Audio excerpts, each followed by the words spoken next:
குறுக்க வர்றது சாவு கிராக்கி காலையில வீட்டுல சொல்லிட்டு வந்துட்டியா ஓரமா போல. ஆரப்பாளையம் மதுரை மதுரை 1-1 பைபாஸ் மட்டும் ஏறு. பஸ் இடையில எங்கேயும் நிக்காது.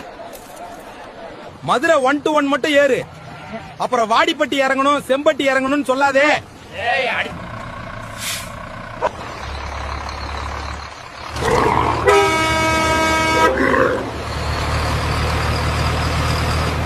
ஏம்பா சிங்கம், நீ என்னதான் காட்டுக்கு ராஜாவா இருந்தாலும் 2 ஆள் உட்கார சீட்ல நீ ஒரு ஆள் உட்காருவியா? கொஞ்சம் தள்ளி உட்காருப்பா. இந்த ஒட்டகத்தை பாருங்கப்பா, இவன் உடம்புக்குள்ளே 70 லிட்டர் வரைக்கும் தண்ணி சேமிச்சு வச்சுக்குவான். பாலைவனத்துல 3 மாசம் வரைக்கும் தண்ணி இல்லாம கூட உயிர் வாழ்வான். நம்மளால ஒரு நாள் கூட தண்ணி இல்லாம இருக்க முடியாதுப்பா. இயற்கை ஒவ்வொருத்தனுக்கும் எவ்வளவு புத்திசாலித்தனமா சக்தி கொடுத்திருக்கேன்னு பாருங்க. நீ எங்க போனோம்? ஆரப்பாளையம் ஒண்ணு கூட நீயே 4 ஆள் உட்கார்ந்திருக்க, சிட்ல உட்கார்ந்திருக்க. உனக்கு 4 டிக்கெட் தான் போடணும். இந்த யானை இருக்கானே, இவனுக்கு நினைவு சக்தி ரொம்ப அதிகம். இவன் வந்த வழியையும் பார்த்து மனிதனையும் எப்போதும் மறக்க மாட்டான். ஆனால் நம்மளுக்கு ஒரு பிரச்சனை வந்தா மட்டும் எல்லாத்தையும் மறந்து. காலையிலேயே இப்படி 500 ரூபாய் எடுத்து நீட்டினா சில்லறைக்கு நான் எங்க போவேன்? நீ எந்த ஊர் போகணும்? செம்பட்டி ஒண்ணு கொடு. மண்ட பையில இது 1-1 மதுரை போறதுடா.